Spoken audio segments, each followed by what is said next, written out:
Good morning, good afternoon, good evening, wherever you are. Welcome to the Green Transition Show. The Green Transition Show is a space where we unpack the ideas, policies, technologies, politics, shaping the global transition to a low carbon and resilient world. Today, we have a very important topic. We are going to ask the very difficult question, which is, are businesses doing enough to solve climate change? With me is Jeff Marks, who is the Executive Director of Climate Work, Maine. Welcome, Jeff. Thank you, Francis. I'm glad to be here. Please, if you are not subscribed to the channel, I urge you to go to YouTube and hit the subscribe button to subscribe to the channel so that we'll continue to bring you very insightful discussions. Jeff, kindly introduce yourself to our audience and tell us what motivated you to develop interest in climate change related issues. Sure. Thank you, Francis. My name is Jeff Marks. I'm Executive Director of Climate Work Maine, which is an organization based in the Northeastern United States that's focused on promoting companies that are doing something on climate and sustainability action, but also connecting businesses, especially small businesses, with the resources that they need to grow and succeed in a carbon-constrained economy. I have probably over 25 years of background and experience advising businesses on energy and environmental issues. I spent several years in Washington, D.C., lobbying and providing advocacy to a variety of different sizes and types of businesses on energy environmental issues, mostly with manufacturers. And I worked with one Fortune 50 company on the cutting edge of buildings, energy, and aerospace technologies to help them develop their first climate change policy. And this was about 25 years ago. So this was before a lot of the companies even started thinking about sustainability or climate in their business operations, their products and services. We developed Climate Work Maine, or we created Climate Work Maine during the pandemic when we got together a bunch of business leaders in the area, and we all decided that climate change was the defining issue of our time, and it had tentacles that flowed into every sector of the economy. And the idea was, what if we got businesses together who, quite frankly, have helped to develop the climate crisis and really channel their activities to hopefully coming up with the solutions that will help us to avert more serious climate changes in the future. So I've been interested in these issues for quite some time, and I'm proud to be working with a good set of companies that will help us lead to better environmental, energy, and economic solutions for the future. Thank you for such a wonderful introduction. I know you are someone who is very passionate about climate change and environmental issues. And you rightly pointed out that climate change is the most defining issue of our time. It affects all facets of life, environment, social, economic, political, etc. And climate change, we all have a role to play in dealing with our climate problem. Individuals, businesses, government, among others, we all have a role to play. Now, I want to specifically narrow it to businesses. What role should businesses realistically play in addressing climate change compared to what the governments and individuals are doing? Sure, that's a great question. And Francis, as you know, This is a really tough time for climate action, not just in the United States, but around the world. A lot of the priorities are shifting, energy incentives are being cut, climate mitigation and adaptation programs are being phased out. Where I live in Maine, offshore wind was a major industry that we were trying to develop. And now there's been so many hurdles from inflation, high interest rates, supply chain constraints, and especially new federal policies that have pushed those types of new renewable energy technologies to the side. We have new laws and rolled back tax credits, and just a lot working against climate solutions in the business industry. I mentioned offshore wind, but the electric vehicle industry, which has achieved such rapid technological advancements over the last few years, have really slammed into some major economic, policy, and consumer related barriers. So we got together this group because we're seeing that these major changes are pushing activity to the state and local levels, forcing businesses, government, and communities to learn how to work together more collaboratively. We think even though a lot of governments are stepping back on more stringent climate policies and mandates, the world is already on this irreversible path to cleaner energy and more sustainable practices. So while the momentum on the government level might be faltering, the progress in the business community continues. And I think this constituency, the business community, is pretty well equipped to identify challenges and capture opportunities to build a more sustainable economy going forward. So here in Maine, this part of the US, we're helping Maine businesses grow and succeed in a carbon constrained economy. And we're doing this by helping businesses access different resources, connecting them through networking to professional relationships, and really trying to build a green economy in the jobs that brings. Really, the bottom line is over the last century, businesses have been the primary reason in creating the climate crisis. But fortunately, the business community is the one constituency that has the power and the innovation to combat that same crisis. Governments, environmental NGOs, and individuals are still very important, but I think business action on climate is going to be absolutely critical. If you are listening to us, this is the Green Transition Show with me, Dr. Francis Tuokuu. Our guest for today's show is Jeff Marks. Jeff Marks is the Executive Director of Climate Work Maine.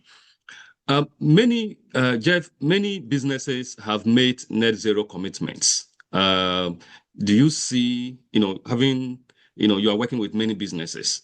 Do you see these efforts as genuine or they're simply symbolic? That's a tough question, Francis.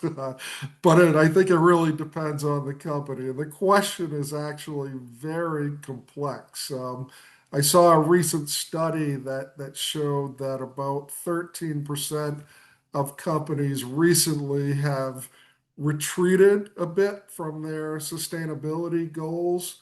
But the flip side of that is nearly 85% have either held pretty steady or accelerated their commitments. And that shows really a significant level of commitment to meet those sustainability and climate action goals.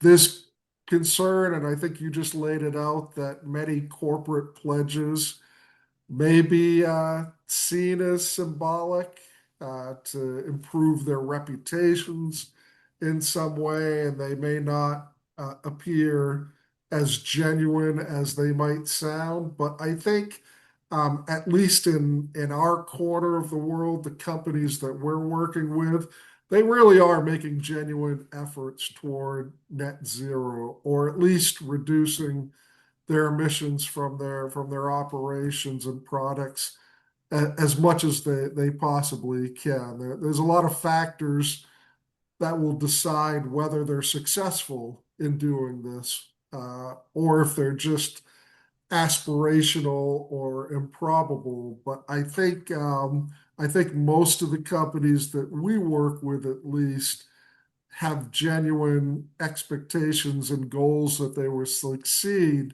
But there's a lot of headwind from public policy and in the markets and what consumers are thinking. It's a bit of a landmine for companies who have set these strong goals. And but I do think they're genuine, but the success remains to be seen.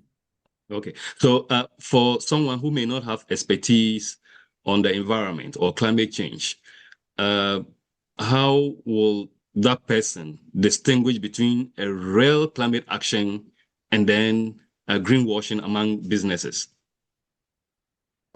Also a good question. Look, our last few years have been the hottest ever. We've had heat waves and wildfires across our continents, storms, floods, billion-dollar disasters are becoming the norm everywhere. And the world is burning. And while climate scientists and advocates are sounding the alarm, some in the business community are staying a bit quiet, even those that might hold the keys to the solutions that we need. So, from what I can tell, more businesses are talking about climate change in their boardrooms across America, but others are. You mentioned greenwashing. There's something out there called green hushing, by which companies they keep their corporate mouths shut about their environmental goals and action out of fear of public and political backlash. In my opinion, I think these companies should be, shouting their environmental values from their rooftops, but instead companies are keeping their heads down to avoid disapproval by far right politicians who are devoted more to fossil fuels instead of embracing solar, wind, and other renewables. So this idea of green hushing is actually the opposite of greenwashing companies. Those are the ones that hype up and spin their sustainability goals when in real life they can't or they don't have the ability to achieve those goals. And often it's to uh, convince customers to buy their products and services. There's some examples of this over the years. BP, which is a fossil fuel giant across the world, they changed their name to Beyond Petroleum, while continuing to spend about 96% of their budget on oil and gas. Volkswagen is another company. Uh, they fooled around with their emission testing while overstating their car's eco-friendly features.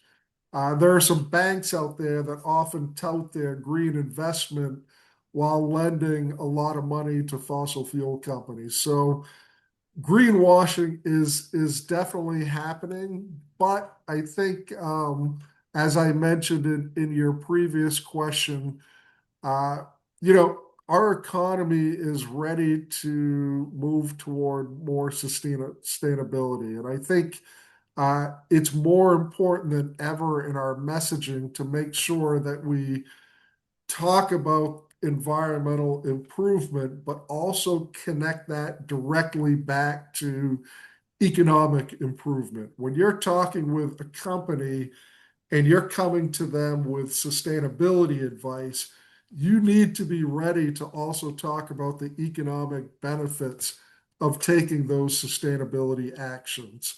Companies would love to be more green, but they also want to make money and they want to save money. And if you can't connect that sustainability initiative to a better bottom line at that company, you're going to have a difficult time convincing those in authority in businesses to make a certain move. So we are fortunate, or at least I am fortunate, to work with a lot of companies that are walking the walk. They're not just talking about environmental sustainability, they're doing it. They're doing it in their operations, they're doing it in the products and services that they offer, and they're doing it in the projects that they're engaged in at different levels. So it's definitely an issue, but you need to look closely at each initiative and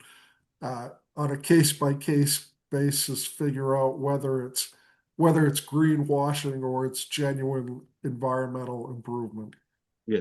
And in your view, what do you say to or say about the sustainability goals of these businesses? Are they enough?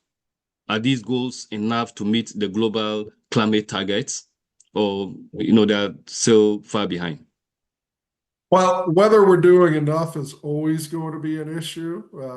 We're never doing enough. There's always something else that we can do. And the challenges can be, quite frankly, Francis, pretty overwhelming, which is why many people kind of shut down when talking about climate change and climate action because they don't believe that they can do anything. Um, the number of companies that have been setting climate targets has really increased over the last decade. But if you take a closer look at them, those corporate sustainability strategies are probably not enough to reach the 1.5 degrees Celsius global warming limit that we're shooting at from a global level. Most climate strategies have a lot of ambition behind them, but the pledges and the actual activities sometimes are not enough to get the deep decarbonization that we're going to need to make sure that those temperatures stay down. But with that said, every little bit helps. And there really are a lot of companies out there that are doing whatever they can to either reach net zero or neutral carbon in their activities. And sometimes it depends on the industry itself. I know that the healthcare and the aircraft industries have pretty low commitment levels because it's a little bit more difficult for them to reduce emissions. But then there are others like the clean tech, the clean energy, and other industries that are doing a lot better. So yeah, it may seem like we may not be doing enough, but every company, every industry, every individual and community that is contributing to the solution, that has a cumulative effect that is helping to reduce emissions and hopefully we can actually avert the worst impacts of the climate crisis going forward. Yeah, and we all have a role to play. Individuals, the private sector, the government, and everyone. We all have a role to play to deal with our climate crisis. What do you think are the biggest barriers preventing businesses from meeting their climate targets or climate goals? I think it's a mix of things. I think it's number one, it's probably financial constraints. Transitioning to green technologies such as retrofitting buildings or purchasing electric vehicles, It requires a significant upfront immediate investments, which many companies, especially small businesses all around the world, can't easily afford. There's also the issue of payback. Sustainability investments often have long-term returns, and they don't provide the short-term quarterly profits that businesses look at as more immediate paybacks. There's also, operational and supply chain hurdles. For many companies, most of their emissions are actually throughout their supply chain, and they call these types of emissions Scope 3 emissions. And those are hard to track, measure, and influence because what your supplier is doing, what your vendors are doing, you just don't have that immediate control over those emissions as you would in your own building, in your own vehicle fleet, and your own products. Data is not always reliable from those suppliers, which makes it difficult to set credible emission reduction targets. There may be some cultural issues within companies. I think we talked about this a little bit earlier. You may have sustainability influencers within a company who want to pursue a specific renewable or efficiency measure, but they don't have the buy-in from the decision makers or from the accountants and the financial people. So that tends to slow down and present some challenges for different companies. And then you have what I think is one of the more important factors and challenges, regulatory and political uncertainty. We have conflicting local, national, and international regulations that businesses have to confront every day. And sometimes when there's this patchwork of different regulations, it creates a lot of confusion and discourages companies from taking proactive action. Going back to your earlier question on greenwashing, increased scrutiny has made some companies fear that their climate actions are insufficient or insincere, and that leads to some reputational issues. So that's been an issue. So there's a lot of challenges that and barriers that are preventing companies from taking stronger action. And it's really all of the above, as you mentioned. It's cost, it's regulation, or it's something else. And businesses don't always have the time, the human, the financial resources to be able to do what they need to do to become more sustainable and take climate action within their companies. You are watching us. This is the Green Transition Show with me, Dr. Francis Tuokuu. Our guest is Jeff Marks, the Executive Director of Climate Work Maine. We urge you to subscribe to the channel on YouTube, also follow us on Facebook or TikTok. My next question to you, Jeff, is, you talked about regulations, political decision makers, and all of that. How important are regulations in pushing businesses to meet their climate change targets? Oh, very, very important. When I was in Washington, D.C., I was a lobbyist for a conservative business group that said no to everything regulatory. No to Clean Air Act, no to clean water, no to toxic release inventories, no to the Endangered Species Act.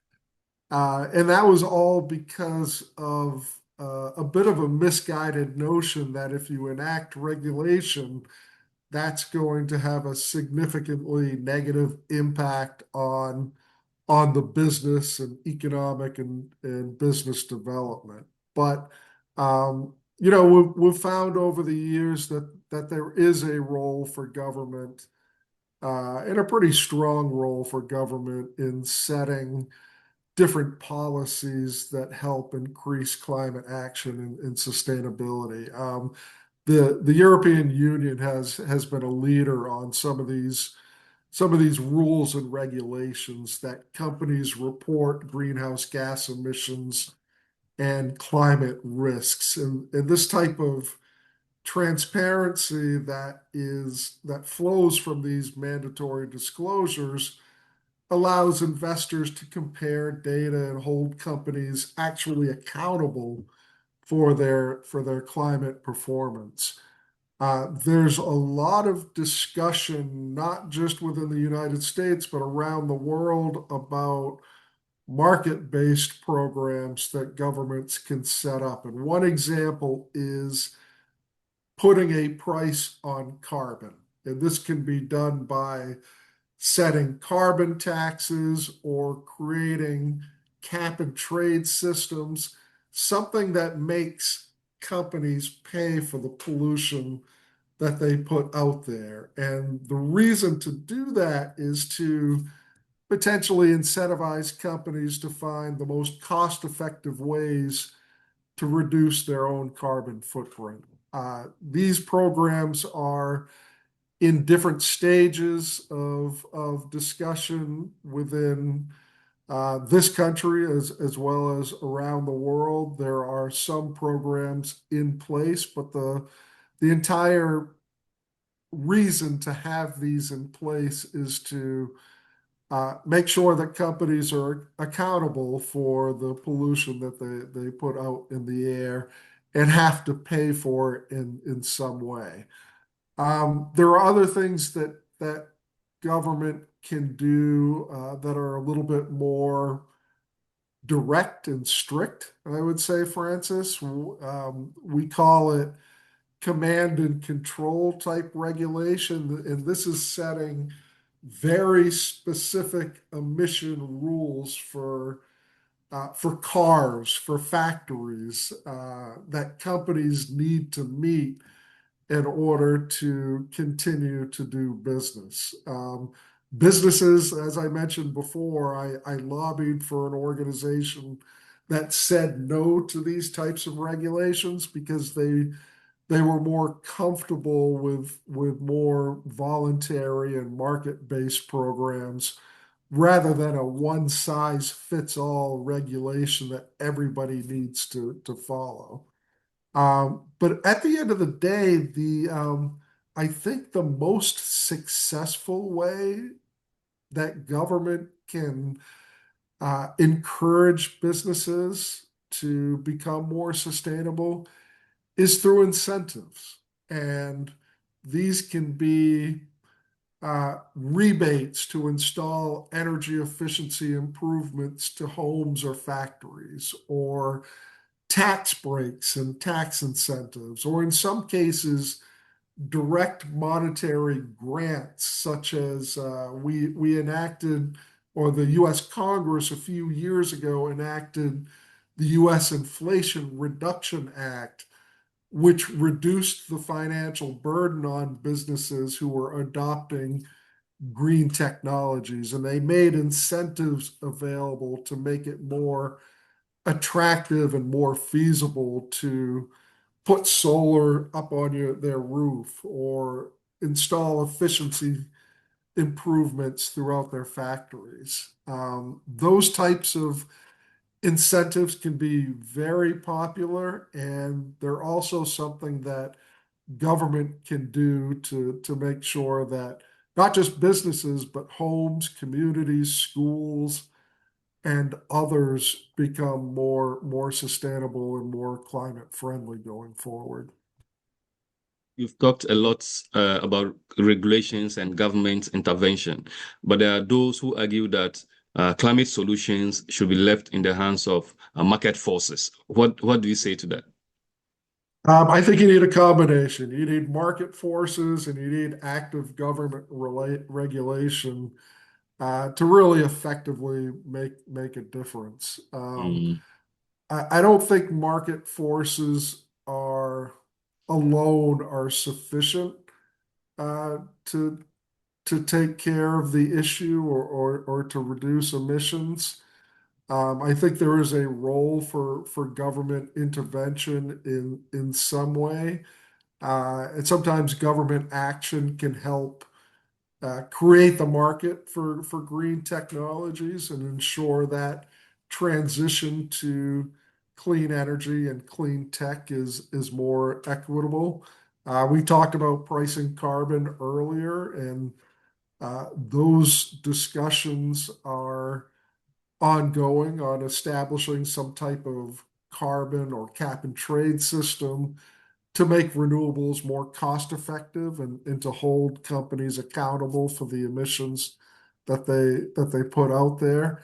And also, like we talked about with the incentives, some type of public investment from the government to fund the infrastructure we need for a clean economy, like modernization of the electricity grid or providing research and development dollars for emerging technologies such as carbon capture and storage.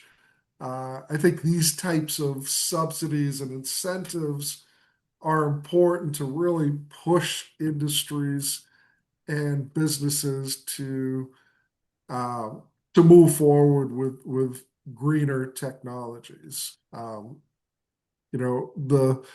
The pretty rapid growth of renewable energy, it serves as a pretty good example. Solar and wind are now the most affordable energy sources in the world, even over fossil fuels like oil and natural gas and especially coal. And that growth has been fueled by a combination of government activity through tax credits as well as market-driven investment. So these uh, markets and government can work hand in hand to make sure that um, they provide effective mechanisms to reduce emissions and provide cleaner and greener technologies moving forward. Um, but you talk to most businesses, market forces are absolutely essential for implementing solutions efficiently, but uh, they can be guided by government policies that prioritize long-term sustainable outcomes in the end. right. This is the Green Transition Show. We encourage you to subscribe to the channel on YouTube so that we can continue to bring you more insightful topics and discussions such as this. With me today is Jeff Marks. Jeff is the Executive Director of Climate Work Maine. You talked, so more often when we talked about businesses, particularly with regards to dealing with our environmental or climate change issues, we tend to focus mostly on large businesses. But Yes. the small and medium enterprises doing enough to deal with our climate problem? What can you give us some practical examples? Yeah, and let me talk about where I live. I live in the state of Maine, which is a small rural state in the northeastern United States. Maine consists of 99% small businesses. These companies are located in communities all over the state in often rural, low-income communities.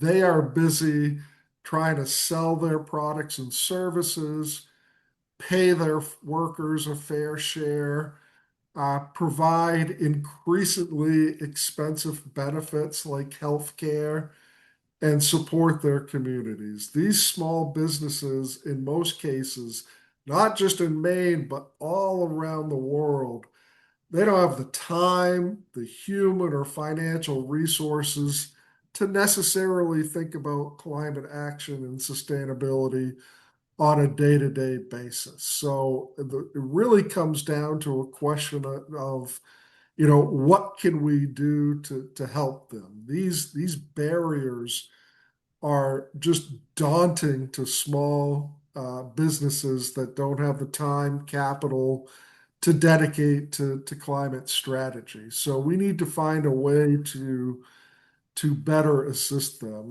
Large companies also have limited resources, but they often have the ability to hire somebody to help them or uh, implement the different processes that help them become more sustainable over time. At my organization, Climate Work Maine, we recognize these challenges that the small businesses have. And we've launched a new program last year called the Sustainability Council. And it's really focused on setting up very informal events and meetings all around the state, team up with local chambers of commerce, invite those small businesses in, and share best practices about what's working at company A that can be transitioned over to company B. How do we help these small businesses access the resources that they need to grow and succeed and do that in a more sustainable way? How do we help them measure their emissions so that they have a baseline on which to start to reduce their own emissions?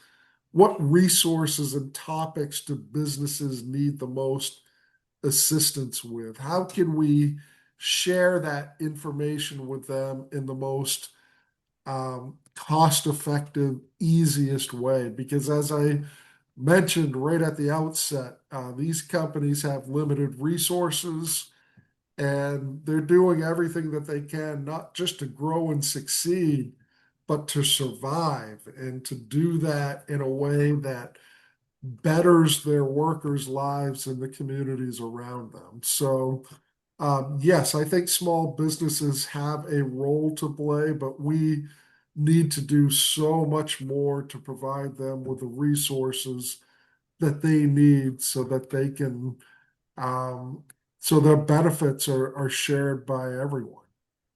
Yeah. Thanks for that.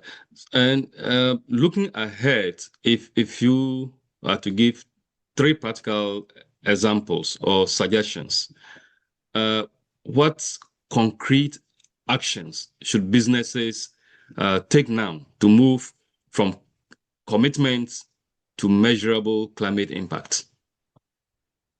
Oh, just three? Oh, you can give more. Yeah, you can There's give more. probably a whole list, but I would say that the number one thing that they need to do, they need to, if a company doesn't measure its impact, it can't effectively manage that impact. So they need to figure out what emissions that they have, whether it's direct emissions from their factories or their buildings or their cars, or whether it's emissions that come through their supply chain in some way. They need to be able to define what that is because you can't measure something, you can't report on it, you can't keep records if you don't know what you're measuring, if you don't know Yeah. what your own impact is. So that is something that I would recommend that companies do immediately. Even before you take any action to reduce your own emissions, you need to know what your emissions are. And you may need to get help from others to help you to be able to do that. Um, the second recommendation I would have is to set reasonable um, requirements. Don't try to do everything at once. Just focus on one or two things that you can do at your company to be more sustainable. And it can be, installing solar on your roof. It can be weatherizing your buildings or your factories. It could be installing heat pumps and transitioning away from oil boilers.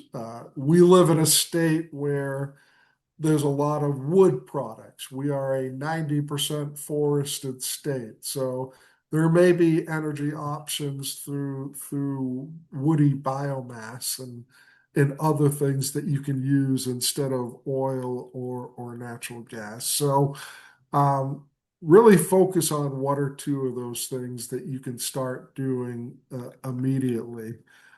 And I think the third recommendation that I would have is engage your employees and make sure that sustainability and the ethos behind sustainability passes through every level of your company, from the CEO, president, down to the workers. Make sure everybody is aware of the need to be more sustainable and make sure that everybody has the information and the resources that they need to understand what does this company, what does this business contribute to climate change, and what can we do individually through our roles and responsibilities at the company to be able to improve the way that we do things.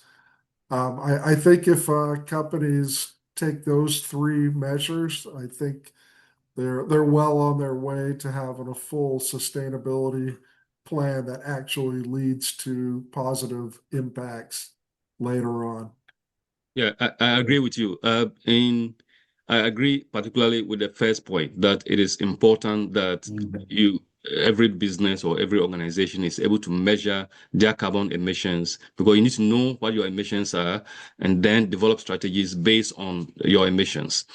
In my previous job in Washington, D.C., I led a huge international NGO to monitor, measure, and track our global carbon footprint, using a centralized tracking system. And in doing so, we became the first international NGO to be able to do that at a global scale. The organization works in over 40 countries, and we're able to monitor all our emissions in the over 40 countries that we worked in. So it's very important. And based on that, we're able to tell which scopes. We have scope 1, scope 2, and scope 3 emissions. You touch on scope 3 emissions. So we're able to know which scope that the emissions were coming from, which of the scopes the emissions were coming from the most, and the strategies we needed to develop to be able to deal with that. Now, at Climate Work Maine, I want us to briefly talk about Climate Work Maine. Are you only working with businesses that are in Maine, or you're open to businesses across the United States? My goal with this organization is to build it into a model that we can replicate and then take on the road to other states. We did some research before creating Climate Work Maine, and we realized that there are no state-based organizations of businesses that are all working together on climate change. And when we talk about climate change, we're not just talking about greenhouse gas emissions from buildings, transportation, and energy. We're talking about economic development. We're talking about workforce development. We're talking about climate migration and the need for affordable housing. We're talking about reducing water use, waste reduction, and all of these things that impact the climate and our economies in various ways. So we started the organization with a business focus, And we do several different things to bring businesses together. Last week, we just had our fourth annual summit on the economy and climate change, and that brought together 500 and more business leaders, NGOs, government officials, community leaders to talk about big issues on climate change. I talked with you earlier, Francis, about the Sustainability Council that we launched. That brings in businesses to share best practices and learn from each other on sustainability initiatives. We've developed a webinar series that helps us, uh, you know, give very specialized information to people, no matter who they are, businesses or homeowners or others, on, how do you develop a sustainability plan? How do you access financial incentives to do energy projects in your business or at your home? How do you use storytelling techniques to sell your products and services? That's been pretty popular. Our next step, and this goes directly to your question, is how do we build a climate alliance with businesses at the core, but also brings in everybody else who's working on climate, both within the state and throughout the region, throughout the country, throughout the world, so that we're all working more collaboratively and closely to come up with the climate solutions that we're going to need to combat this very important issue. So we are looking to kind of spread our wings and our influence to bring in others in different areas. So viewers, if you are watching us, this is the Green Transition Show. We encourage you to subscribe to the channel, share our page on YouTube with your friends and your family to also subscribe. It is 100% free. You don't have to pay anything. If you have enjoyed the discussion, you can comment and also share feedback with us on the channel. You can also do same on TikTok, or Facebook, or LinkedIn. My guest today is Jeff Marks. Jeff is the Executive Director of Climate Work Maine. Jeff, what are your final words for today's discussion? My final words is, the pendulum of climate priority has swung away, not just in the United States, but I think we're seeing it in other parts of the world. That pendulum of climate action priority is going to swing back at some point, and it's going to swing back fast. And we need to be prepared for it. The climate crisis is not going away. And just because there are other things that are going on in the world, very important things like in the Middle East and homelessness and other issues that are happening around the world. Climate, as I said right at the outset of this conversation, is one of the defining issues of our time, and it's going to impact everybody. So we need to be prepared for it, and we need to be in a position to lead efforts to come up with solutions. And although I represent the business community, we're going to need to work with NGOs, the general public, and everybody on these issues moving forward. So I appreciate, Francis, you starting this particular podcast, because the information, the experts, the influencers that you're working with, it's going to take all of us working together to make this a better world. And I appreciate your part in doing that. Yeah. It means we all have a role to play in dealing with our climate crisis. And like Jeff said, the climate crisis is not going away anytime soon. Well, it's the most topical issue of the 21st century, and we all have a role to play, whether businesses, individuals, governments, the private sector or the public sector. We all